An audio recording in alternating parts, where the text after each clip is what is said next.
Puji Tuhan, selamat sore menjelang malam. Di sini baru 6:30 kok, saudara ya. Oke, puji Tuhan, terima kasih Bu Richard dan istri menjemput saya tadi. Baik, kita mau belajar begini, saudara. Rasa capek.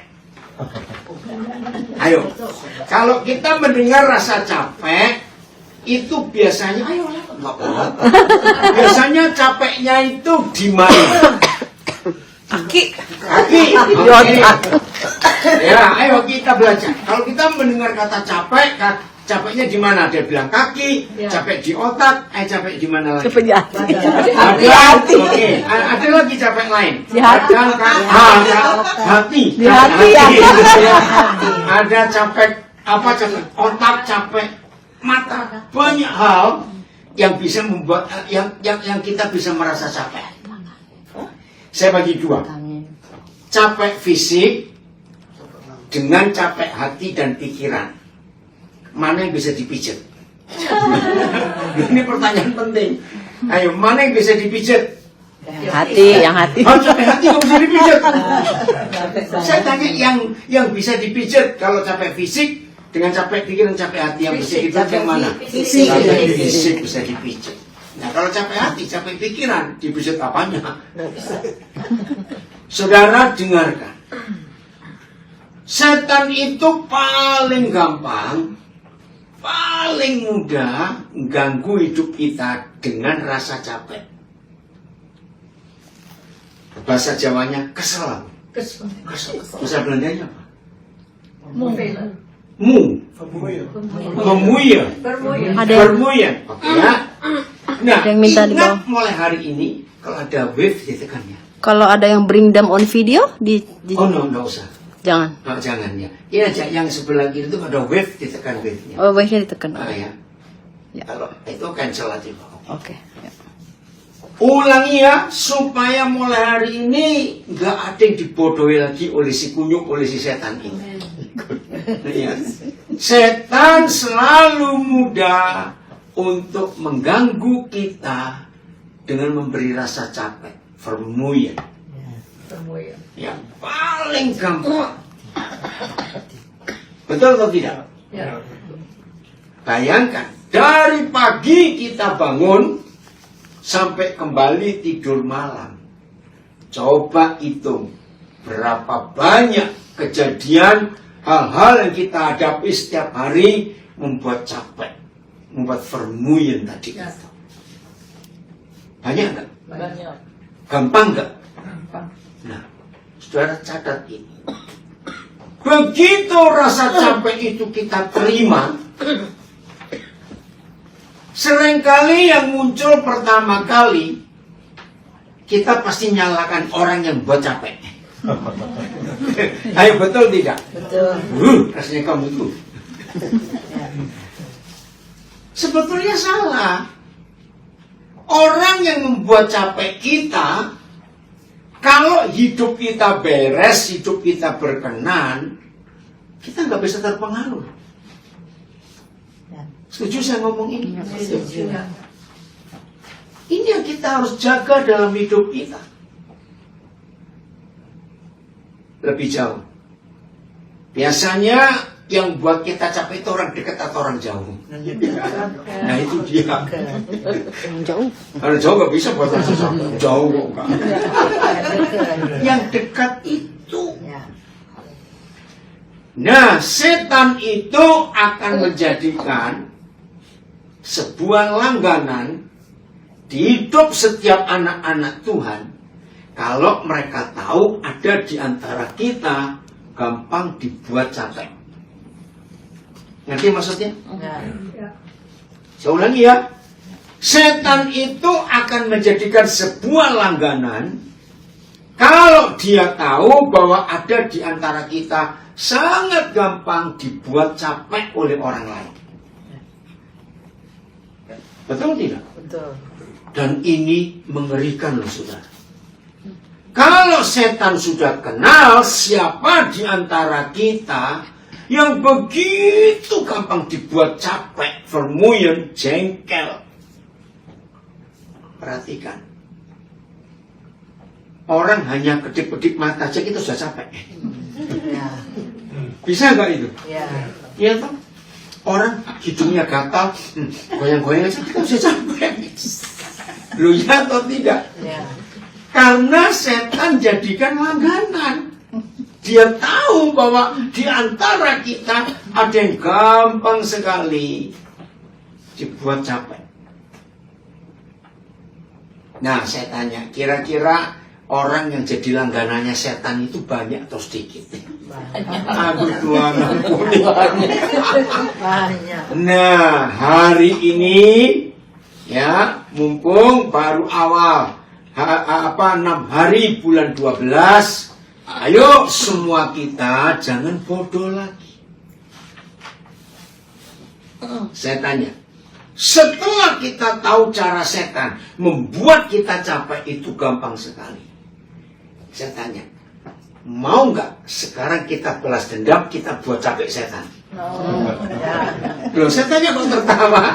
Ya harus. Kalau tidak mereka bodohin kita terus.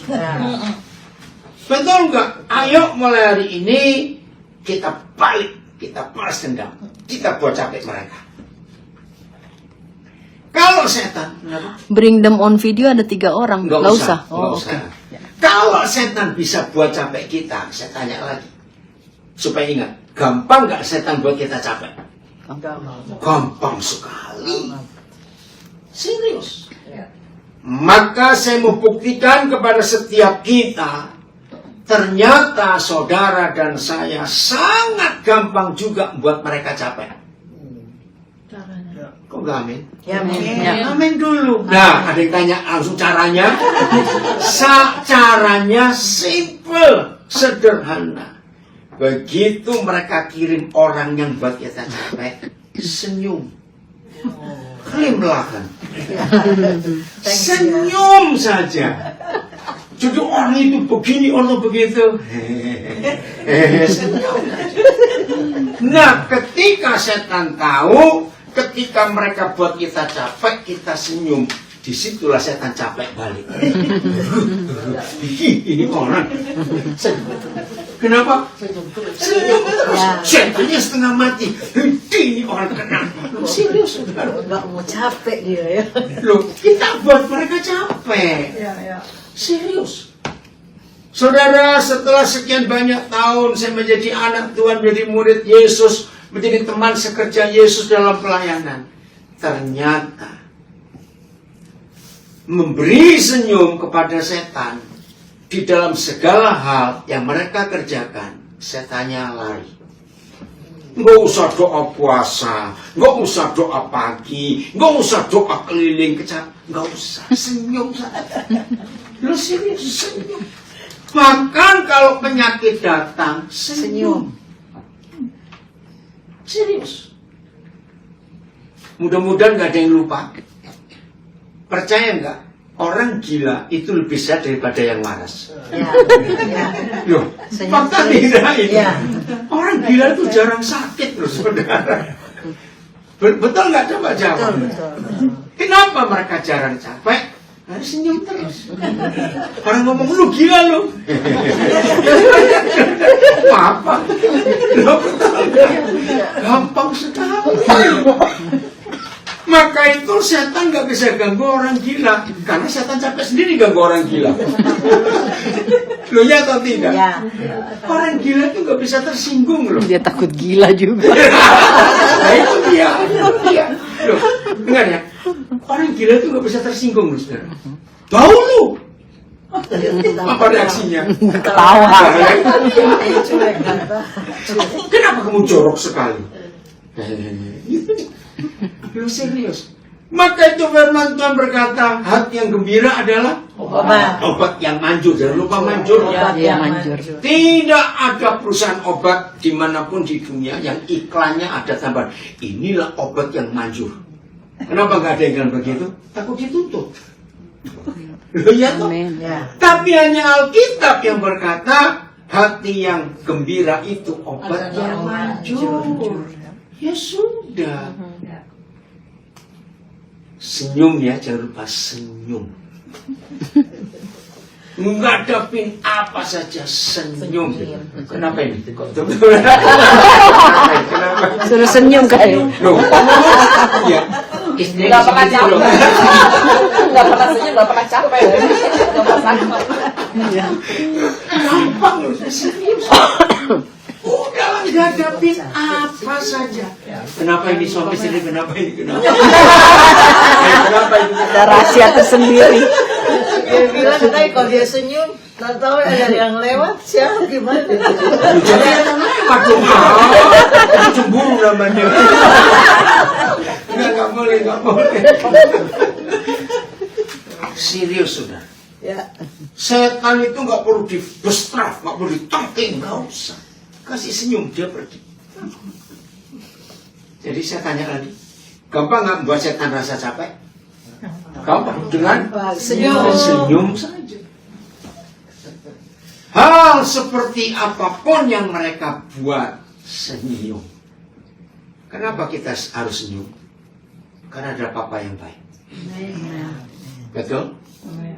Dia bertanggung jawab atas hidup kita. Senyum saja.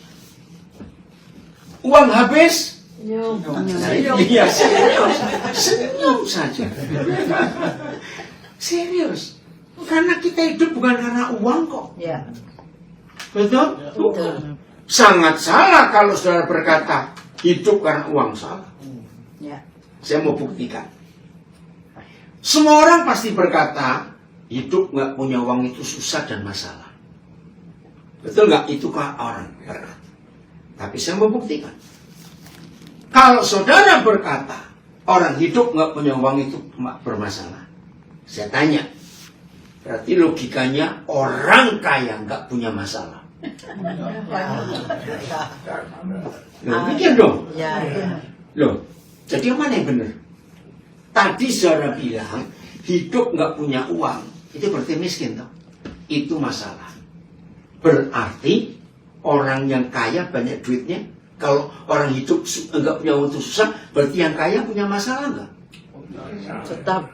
Nah, Tetap ada. lebih besar, betul. Tidak menjadi. Bukan tidak mungkin. Justru orang yang kaya lebih banyak mikir, takut. Sederhana saja, saya berkali-kali tanya ini. Siapa yang takut miskin? Orang miskin atau orang kaya? Kaya. Ya sudah. Orang miskin Tidak takut. nggak Emang takut udah miskin. Nggak terlalu kalau sama miskin takut miskin Iya. palu. Nah, makanya orang gila itu nggak punya ATM, nggak punya PIN, nggak punya. Tenang aja. Ini loh masalahnya. Bagaimana hubungan kita dengan Bapa di surga? Itu yang menentukan hidup ini bagaimana. Berarti masalahnya bukan pada uang. Kalau orang nggak punya uang itu susah, ternyata orang yang punya uang lebih susah. Jadi masalahnya pada hati kita. Mau melekat kepada siapa?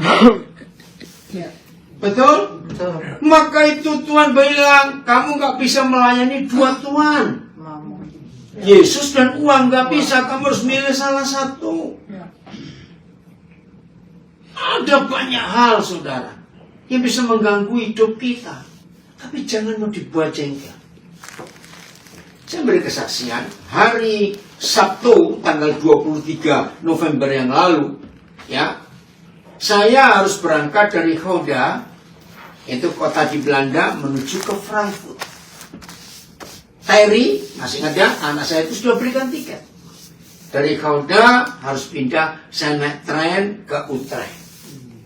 Dari Utrecht ada waktu 20 menit, langsung ke Frankfurt. Ya, enggak pakai Overstappen. Tiba-tiba sampai Utrecht, diberitahu trennya cancel. Dan tanpa pemberitahuan apa-apa. Ya ampun. Nah, puji Tuhan, keluarga yang saya nginap itu suaminya orang Belanda, istrinya orang Indonesia. Untung mereka nganterin. Mereka naik tren sama-sama juga. Begitu tahu cancel, Ternyata hari itu nggak tahu ada masalah apa. Terus bagaimana ini? Itu sudah jam 9. Mepet sekali untuk ke Frankfurt.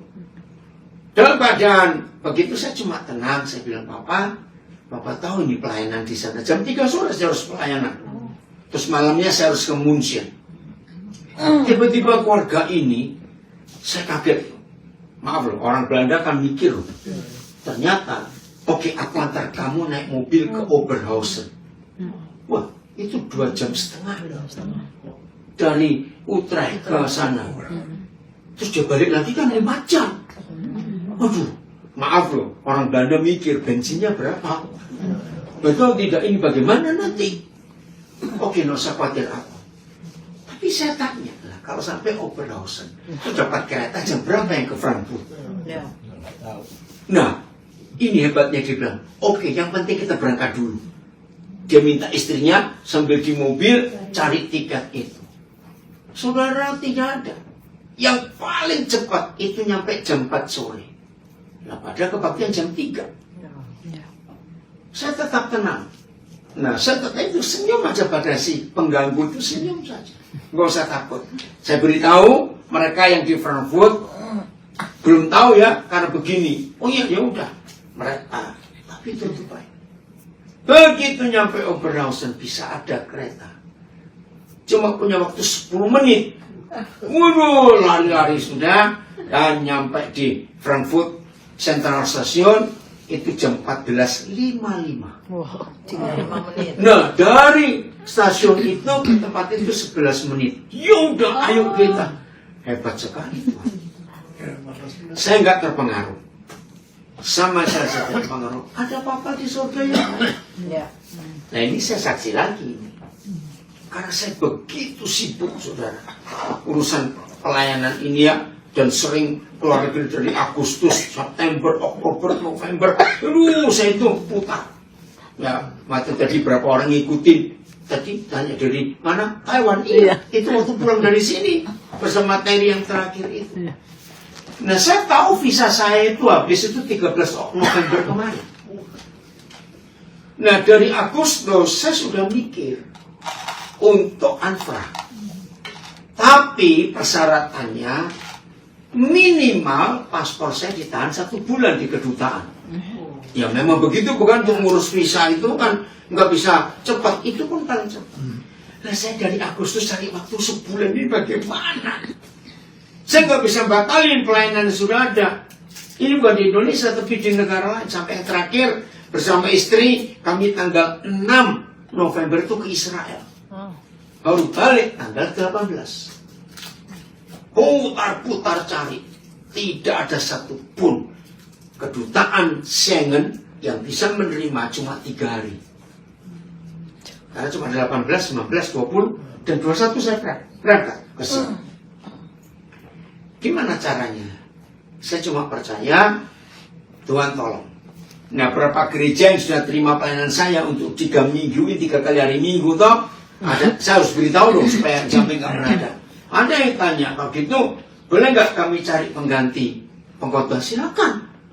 Ya, saya juga nggak berani menghalangi, jangan. Saudara, luar biasa. Kami landing jam 1 siang tanggal 18. Kedutaan tutup jam 2. Terbayangkan dari Cengkareng ke Kuningan. Aduh, bagaimana itu? Ya udah, saya bilang istri saya, maaf saya keluar dulu supaya cepat nih imigrasi, dan satu-satunya cara paspor saya dibawa Gojek pakai sepeda motor itu untuk cepat sampai sana, karena mobil juga nggak mungkin. Ternyata keluar pun 1:30. Akhirnya pihak kedutaan terlambat, sudah tutup. Nah, bilang Pak, kami nggak jamin, berarti ini maksudnya besok 19. Saya bilang, udahlah pokoknya kerjakan. Saya tetap tenang, saudara. Saya nggak mau menyalahkan siapa-siapa. Keadaannya begitu. Nah, 19 malam saya pulang ke Papua. Iya. 20 nyampe, ada pelayanan. 21 pagi saya balik ke Jakarta untuk berangkat sore. Belum tahu visanya dapat atau tidak. Saya santai saja. itu hidup enak, terserah papa. Nggak dapat pun ya puji Tuhan, dapat ya juga puji Tuhan. Ya. Ayo, maaf ini cuma tanya, kira-kira kalau saudara berani nggak melangkah kayak begini? Ayo, pas mau berangkat dari Nabire pagi-pagi jam 5, anak-anak saya tanya, istri saya tanya, jadi gimana berangkat? Ya, saya bilang bukan mau sok-sokan. Iya, saya bilang kalau ada visa berangkat, kalau tidak apa-apa. Travel agent saya itu seminggu sebelumnya sudah bilang, kalau kamu batalkan tiket ini, dendanya nggak mahal, karena masih ada seminggu. Wajar nggak dia tanya begitu? Nah, terus saya tanya, kalau saya dapat visa mendadak, bisa jamin nggak dapat tiket lagi? Nggak berani juga, karena ini whole season. Iya, sudah masuk musim apa? High season sudah. Nah, sudah jangan dibatalin dong kalau kamu nggak bisa jamin juga. Nah, apa masalahnya? Saya bilang, saya nggak takut rugi. Seandainya tanggal 21 itu visa saya tidak keluar, dendanya mahal, bisa 80% karena kan hari yang sama. Saya bilang nggak apa-apa, karena saya nggak takut rugi. Maka itu setan itu paling takut dengan orang nggak takut rugi. Katakan amin. Betul. Nah, cuma masalahnya beberapa saudara yang kebaktian Natal ini berapa hari ini, mereka tadi mau titip makanan. Ada dari Manado, dari Bandung, dari mana? Jangan dulu, saya nggak berani makanan ini. Nggak dapat bisa, masa saya makan semua. Saya minta maaf, saudara. Berangkat jam 5 pagi dari Nabire, nyampe Jakarta itu jam 12 kurang dikit. Begitu HP saya buka, visa ini yang masuk duluan. Visanya keluar jam 11 tadi. Bayangin itu. Ya udah, saya langsung siap-siap, malamnya berangkat. Ngerti nggak? Maka itu ayo sering-seringlah buat jengkel setan. Amin. Aduh, senang saudara kalau kita bisa buat jengkel setan itu senang sekali. Sebab mereka sudah sering buat kita jengkel. Balas dendam. Balas dendam, betul. Hadapi mereka. Jadi bukan doa terus terangking doa puasa, tidak, senyum saja. Karena di dalam senyum itu ada kuasa mengucap syukur. Terima kasih Bapak. Terima kasih Bapak untuk apa saja. Oke? Kita buka 1 Tesalonika 5 17-18. 1 Tesalonika 5 17-18. Wih, saudara, saya yakinkan saudara, kalau saudara bisa membuat jengkel setan, sering-sering buat jengkel setan, kita ini bahagia sekali. Wih, senangnya luar biasa. Enggak ada yang amin. 1 Tesalonika 5 ayat 17 dan 18. Udah? Ya, ayo, ya bahasa Belandanya boleh. Ulangi.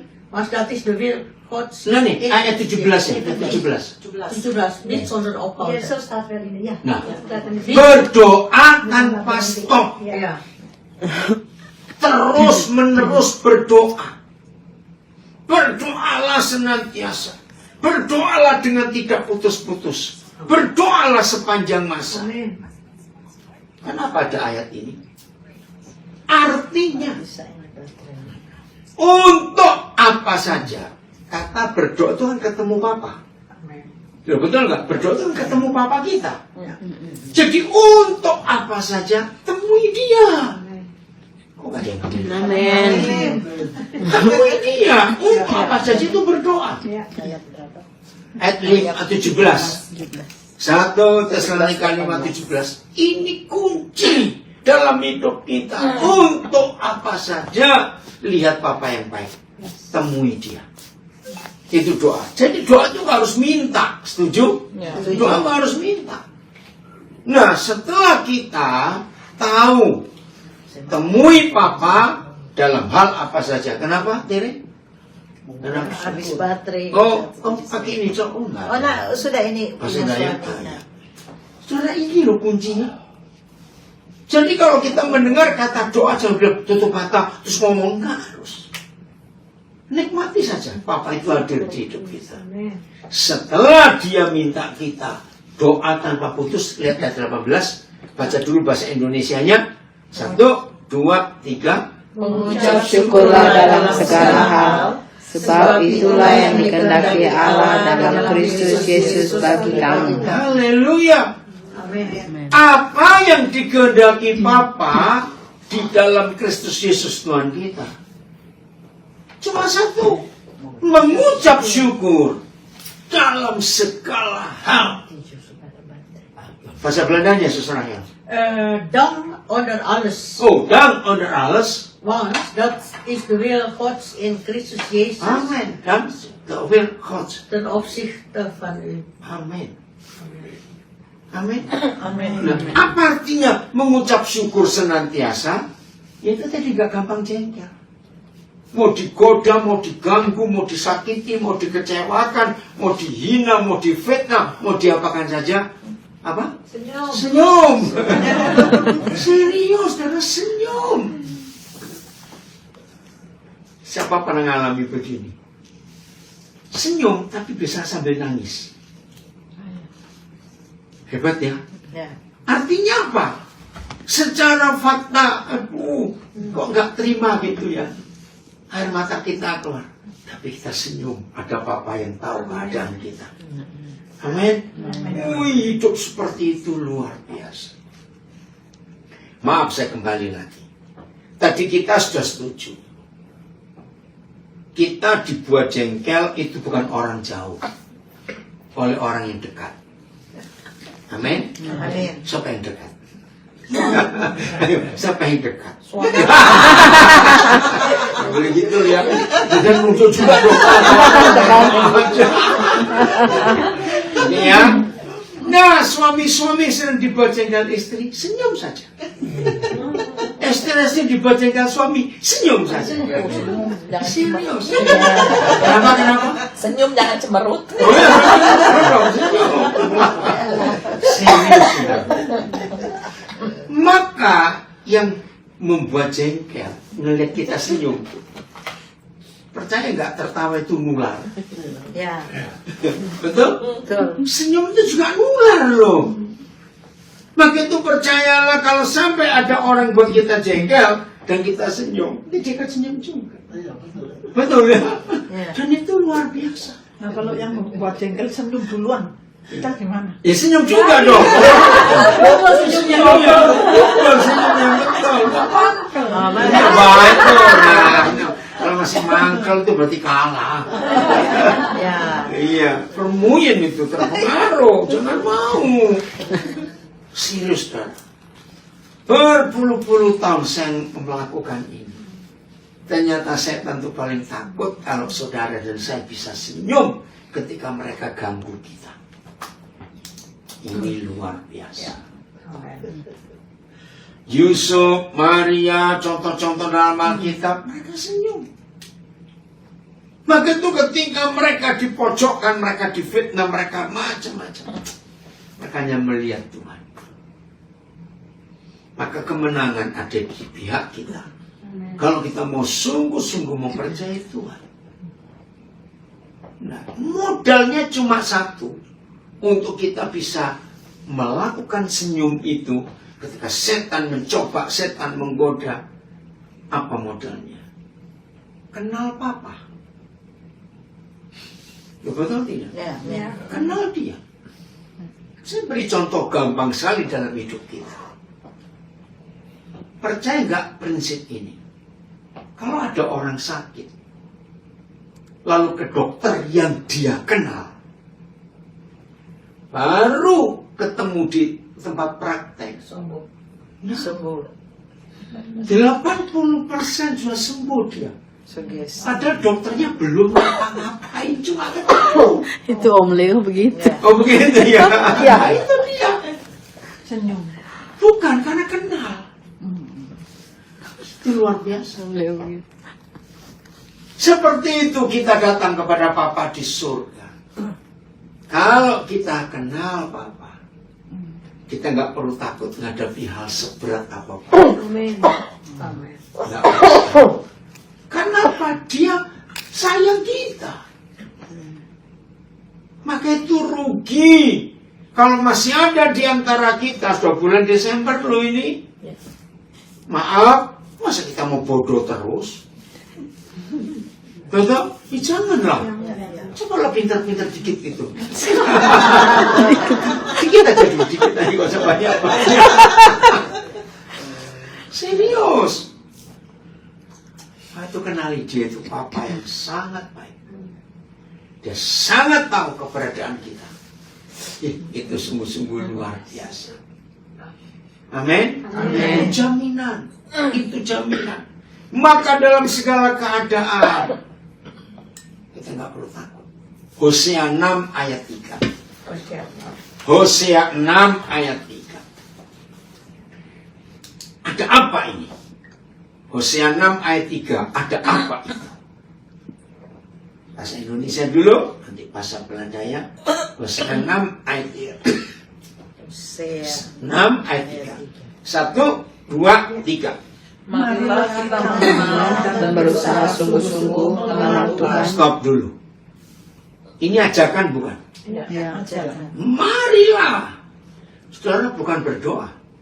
Bukan baca Alkitab. Bukan ibadah. Marilah mengenal. Dan berusaha. Nah, bukan sekedar berusaha. Tapi sungguh-sungguh mengenal Tuhan. Coba sampai sini bahasa Belandanya. Ja, wij willen Nah, hier ya, we willen kennen. kennen. En dan? Ernaar jagen hem te kennen. Dan kennen.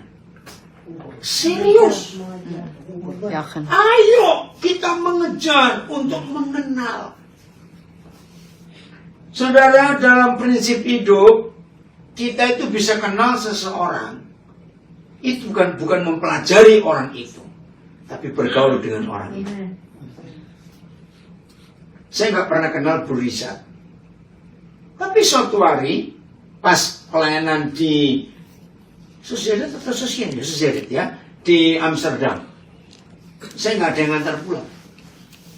Saya nggak tahu siapa yang usul duluan ya. Kok waktu itu Bu Rizat bisa ngantar saya? Jauh loh, dari Amsterdam West sampai ke Rijswijk. Oh ya udah. Nah, sejak itu Bu Rizat sering ngantar saya. Bahkan jemput juga. Nah, karena terus sering semobil. Apalagi kalau macet jadi lebih lama di mobil. Cerita-cerita, ngomong-ngomong. Jadi kenal gak? Kenal. Nah, Bu Rizat bisa kenal saya pun bisa kenal. Karena bergaul. Ya. Jadi satu-satunya cara kita mengenal seseorang karena kita bergaul dengan dia. Begitu pula kita dengan Bapa di surga. Bergaullah dengan dia, maka kita akan kenal. Lihat kalimat berikut bahasa Indonesia. Apa yang terjadi kalau saudara dan saya betul-betul bisa mengenal Bapa? Lihat kalimat berikut. Ya pasti Iya, pasti. Stop dulu. Ini kata jaminan, verzeker. Pasti. Pasti apa? Muncul. Nah, ini luar biasa. Sekarang coba renungkan. Seperti embun. Fajar itu pernah bohong nggak? Enggak. Siapa pernah ngalami, apalagi di Belanda ya, hari ini ramalan cuacanya menakutkan. Tadi malam anak-anak saya sudah bilang, Pak, besok akan storm, akan badai. Itu dari kemarin malam sudah diberitahu. Ternyata Tidak. enggak. Tidak. Ya. Coba doa tadi katanya. Ini luar biasa. Nah, oke. Orang Belanda pasti pernah mengalami suatu malam, badainya luar biasa. Nggak usah takut, tinggallah tidur besok. Fajar itu Fajar. Maka itu kalimat ini, kalau saudara dan saya bisa berusaha sungguh-sungguh mengenal Bapa, dia muncul seperti fajar. Fajar itu nggak pernah bohong, Fajar itu nggak pernah nipu. Fajar itu nggak usah ditunggu-tunggu, dia datang sendiri. Ya. Kuncinya tinggal tidur, besok dia pasti muncul, nggak usah ditungguin. Ngapain nungguin Fajar sampai sendiri nanti? Ya. Bahasa Belandanya saudara. So zeker als So je zeker, ya, en dat, is zijn ophaal. ya gimana saya? So zeker, Zo zeker als de dageraad. nah, dahgerat. Dia datang, saudara. Ja. Oke, saya tanya, kalau sampai saudara dan saya bisa mengenal Papa dan dia segar, pasti muncul seperti Fajar. Mau takut apa? Terang. Ya. Berapa tahun lalu saya pernah dapat ilustrasi lucu sekali. Ya, tapi itu fakta dalam hidup kita. Ada orang desa, selama ini kisahnya zaman dulu, ya, orang Kristen, hidupnya cuma jual kayu bakar dari desa, dia bawa pagi-pagi ke pasar.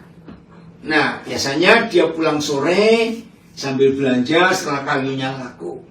Nah, hari itu dia salah perhitungan, nggak ada lampu, nggak ada senter, dia pakai obor. Ternyata minyaknya habis. Dan dia pulangnya terlalu sore, jadi gelap. Walaupun dia sudah bolak-balik jalan itu puluhan tahun, tapi tetap kalau gelap ya hati-hati juga. Sudah hati-hati, nggak ada lampu, tiba saat dia keprosok. Wih, dia berteriak, Tuhan tolong. Nggak tahu bagaimana tangannya bisa meraih satu dahan pohon. Tapi dia nggak tahu sedalam apa tempat itu. Terus dia sambil gelantungan berdoa, Tuhan kau tolong. Mau bagaimana ini, aku nggak tahu mau, masa nggak ada telepon lagi zaman itu. Terus dia dengar suara halus, lepaskan tanganmu anakku. Hah? Mati aku nanti. Tuhan, kenapa kau begitu kejam? Coba kirimkan malaikat atau kirimkan orang. Suara kedua sama, lepaskan tanganmu. Dia marah-marah. Tuhan nggak tahu diri, Tuhan nggak kasihan aku begini begitu. Nggak ada suara Tuhan lagi. Maka satu-satunya harapan dia nunggu apa? Fajar. Dia nggak bisa tidur. Oh, tidur jatuh dong. Ngantuk. Oh, dia tahan semalaman itu nggak tidur gelantungan. Begitu pagi. Dia lihat, ya Dekat. cuma 5 cm dari kakinya itu. Pantas lepas. Enggak, makanya. Jadi masalahnya di mana? Enggak nurut karena enggak kenal. Tidak percaya. Enggak kenal. Wih, dia marah-marah lagi. Untung Tuhan sabar. Untung enggak saya sabar. Benar. Sudah bilang 2 kali tadi malam. Lepasan, kamu yang enggak mau. Pegel. Nah itu dia, bukan cuma pegelnya, takutnya. Ayo kita jujur, kita sering seperti ilustrasi orang ini enggak? Iya. Itu loh sudah bodoh, double. Maaf. Maka itu kalau nurut itu luar biasa. Amin. Amin. Percayalah kalau kita bisa berusaha sungguh-sungguh mengenal Bapa, dia pasti muncul seperti Fajar. Itu jaminan dalam hidup kita. Maaf saya katakan ini. Seharusnya makin tua usia kita, kita makin pintar atau enggak seharusnya. Maaf. Coba tertawa kenapa? Makin Seharusnya kita ini makin pintar. Fakta. Maaf. Itu karena tidak mau belajar mengenal. Kalau kita nggak mau belajar mengenal, berarti kita maunya sendiri. Padahal menurut itu senang, saudara. Ikuti aja apa yang Tuhan katakan. Ingat tuh, dalam bahasa Belanda, nurut itu gehoorzaam. Dengar-dengaran. Dengar dia ngomong. Ini kayak penjual kayu ini jual 2 kali, Papa bilang, lepaskan tanganmu. Tapi ngeyel, ngengkel. Melawan lagi, ya udah, Tuhan mau apa? Disuruh gak mau nurut. Maaf, begitu jangan bodoh lagi kita. Kejadian 5 ayat 22. Inilah orang pertama, saudara kita yang pertama yang tertulis di Alkitab nggak ngalami mati. Ini luar biasa. Kenapa ditulis orang pertama yang nggak ngalami mati dan bukan orang yang hebat seperti Abraham, seperti Musa? Tidak. Siapa dia? Ayat 22. Henok. Baca. 1. Tunggu ya, Galatia. Kejadian 5, 22. 1, 2, 3. Dan Henok hidup bergaul dengan Allah selama 300 tahun lagi. Ya, terus ayat 24. Dan Henok hidup bergaul dengan Allah, lalu tidak ada lagi, sebab ia telah diangkat oleh Allah. Luar biasa. Ya. Jadi orang pertama yang tertulis di Alkitab yang gak ngalami mati itu Henok. Cuma satu penyebabnya, bukan rajin doa, doa puasa, doa pagi. Enggak. Hidup bergaul. Wandel and Metcalf. Bacakan ayat 24 tadi. 24. Ya. And Henok wandered met God. Ya, wandel Metcalf. And he was niet meer, was God had hem opgenomen. oh, amin. Kenal. Dan Henok. Ya. Itu kenapa? Ya, itu dia. Jadi Henok ini orang pertama yang gak ngalami mati dan tertulis bergaul, Dengan Allah. wandel, berjalan bersama Tuhan.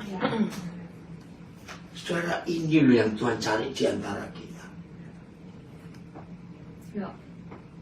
Ada orang rajin ke gereja, rajin dengar firman, tapi gak kenal Tuhan.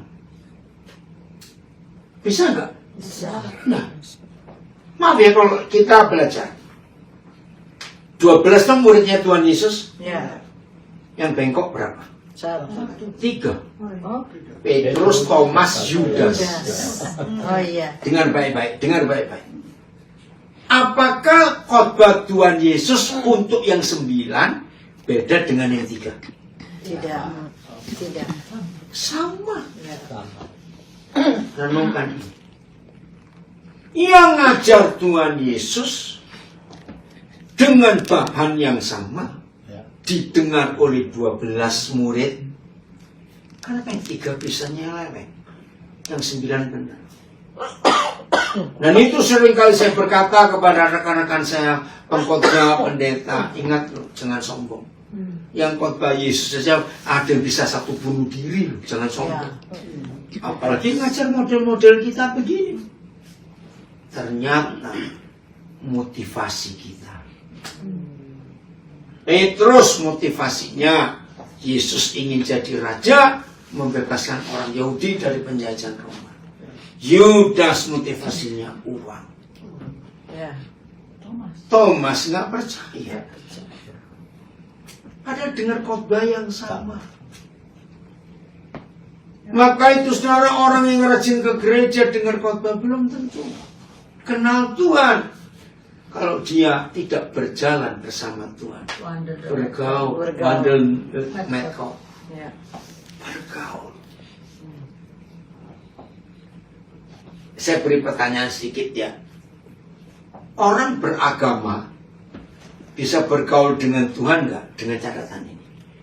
Semua kita pernah muda dan sampai sekarang pun pasti walaupun kita sudah tua, pasti kita punya sahabat dekat. Bisa nggak? Ya. Nah kalau kita bergaul dengan seseorang, punya sahabat, itu perlu peraturan nggak? Jamnya, jam berapa, apa? Enggak. Enggak. Kalau saya dekat betul, mau jam 3 pagi, dia nggak akan marah kalau kita butuh dia, kita bangunkan dia. Betul? Dan kita tahu, dia pun nggak akan marah kalau kita ganggu dia. Dan ini namanya kenal. Orang beragama tidak bisa bergaul dengan Tuhan. Kenapa? Peraturan. Peraturan. Doktrin. Karena orang beragama untuk sembahyang saja. Ganti ini, ganti itu, cuci ini, cuci itu, pakai ini, pakai itu. Jamnya, menghadapnya. Loh, betul nggak? Ya. Ribetnya luar biasa. Maka itu Tuhan gak suka orang beragama. Maaf, saya pernah diskusi dengan beberapa orang. Kalau saya mendengar kata liturgi, Itu artinya tata cara ibadah. Betul? Betul. Saya tanya. Ibadah itu kan kita ketemu Tuhan. Betul? Betul. Dengar pertanyaan ini. Seharusnya kalau kita ketemu Tuhan, yang ngatur itu siapa? Tuhan. Faktanya? Kita. Nah, Manusia. kita yang buat peraturan. Liturgi mesti begini, mesti begitu. Ya Tuhan pusing. Aku nggak nyuruh kamu buat peraturan itu. Kenapa kamu merepotkan dirimu sendiri? Dan sampai hari ini, hampir semua gereja bertengkar gara-gara liturgi yang beda. Siapa yang pernah jadi majelis gereja? Itu untuk nyusun liturgi aja bisa ribu duluan. Kata-kata apa, nomor bakti bagaimana? Betul kayak pernah jadi majelis gereja? Jadi aturan yang kita buat untuk ngatur Tuhan itu merepotkan diri sendiri. Padahal Papa mau diatur gitu enggak? Enggak. Ini bedanya. Maka itu mulai hari ini semua kita ayo merubah pola hidup kita bergaul dengan Tuhan. Tidak ada peraturan khusus. Tidak perlu ganti baju, nggak perlu begini. Pokoknya ketemu di mana saja ngomong. Amin. Ini kekristenan. Maka itu kitab suci kita nggak ada peraturan ibadah, nggak ada peraturan sembahyang. Karena ketemu Papa kok. Manusia yang bikin ribet sendiri. Tuhan nggak buat peraturan seperti itu. Itu dengar banyak yang masih kaku dengan liturgi, bertobat. Tuhan pusing sendiri. Maka itu saya yakin di dalam gereja yang liturginya sangat ketat nggak ada Tuhan. Tuhan tunggu di luar, kok selesai saja baru ketemu. Loh betul nggak? Karena Tuhan pusing, kamu apa-apaan. Tapi begitu bangganya gereja-gereja yang liturginya hebat, padahal nggak ada Tuhan di sini, karena dia nggak mau diatur. Betul ya, ngerti ya? Dan betapa sombongnya orang yang buat liturgi itu seperti rohani, wah seperti hebat, padahal Tuhan nggak suka. Serius saya berkata ini, di semua ibadah yang liturginya kaku, Tuhan nggak ada di situ. Karena sampai Tuhan juga duduk berdiri, suara ini bagaimana ini? Enggak, Tuhan nggak seperti itu. Percaya? Ya. Jadi mulai hari ini mau bergaul dengan Bapak? Ya. Artinya, maaf loh. Pernah merasa kehadiran Tuhan waktu di WC? Maaf loh saya. Ya, sering. Loh, betul enggak? Ya. Aneh bukan? Ya. Justru dari banyak teman-teman saya yang ngaku, betul. Seringkali Tuhan tuh berhadir waktu kita diam di situ karena gak ada yang ganggu. Lu serius? Lagi mandi. Bisa juga, makanya. Lagi masak, lagi nyuci, lagi stop shower, lagi apa-apa itu bisa hadir. Lagi nunggu bus, nunggu peran Tuhan bisa hadir. Halo, luar biasa, saudara. Maka itu hari ini ubah cara hidup. Jadi gimana cara ngalahkan setan? Senyum. Serius senyum. Iya, halimlah. Istri jengkelin, suami jengkelin, anak jengkelin. Gimana? Smile itu aja. Baik-baik kamu ya. Ayo makan yuk, makan. Itu sudah nggak usah. Nggak usah ribut. Hidup seperti ini indahnya luar biasa. Iya loh, karena dia nggak sadar. Oke, ini ada yang tanya. Kalau ada orang gila jengkelin, saya tanya balik. Kalau yang waras ikut bisa dijengkelin oleh yang gila, yang gila itu jadinya siapa? Loh betul nggak? Dia yang waras itu jadi gila. Maaf, tapi nggak apa-apa. Lah, pokoknya siapapun jengkelin, katakan terima kasih Tuhan, kau baik sekali. Smile. Ada banyak ingat yang harus kita capai. Betul? Khawatir, takut, ada banyak hal. Tapi hari ini, kenapa itu? Kenapa? Anda mau bagikan? Aku bilang ke Curhat, dia, curhat. jadi kalau Lagi dicerna. marah-marah, smile aja. Iya. Smile. Kalau dia udah jemur. Jangan betul-betul coba. Setan itu paling gak suka kalau mereka tahu kita senyum. Mereka goda dengan cara apa? Senyum. Kita kehilangan barang, senyum. Bisa beli lagi kok, Rem. Betul nggak? Ya. Pokoknya tidak ada yang bisa menjengkelkan kita. Nggak ada yang buat kita bisa capek. Selalu suka cita. Amin. Amin. Amin. Gua mau belanja ternyata storm badai, ya nggak usah belanja. Ya di rumah saja. Amat. Hemat toh. Iya. Ya udah makan yang ada dipakai. Nggak mati kok kita kalau nggak belanja. Iya. iya, Ya, iya. sudah. Oke? Oke. Semua kita pemenang? Yes. Oh, haleluya. Yang di rumah juga ya. Ayo semuanya senyum saja. Oh, Papa, terima kasih. Engkau baik. Tuhan memberkati kita semuanya. Amin.